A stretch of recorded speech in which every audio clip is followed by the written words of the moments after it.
మొహం చూపించి మాట్లాడు. అందుకని కొట్టేస్తావా? నాకు చూపిపోయినా పర్లేదు, ఊరందరికి చూపించక్కర్లా. అర్థం కాలే.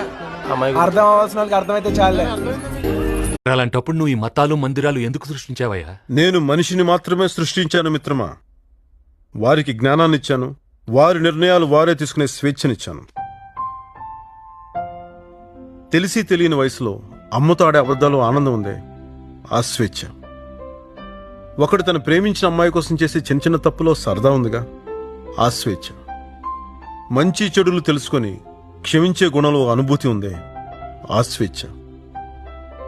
స్వేచ్ఛనిచ్చాను కాబట్టే మనుషులయ్యారు మిత్రమా, లేకపోతే మర మనుషులయ్యేవారు, రోబాట్స్.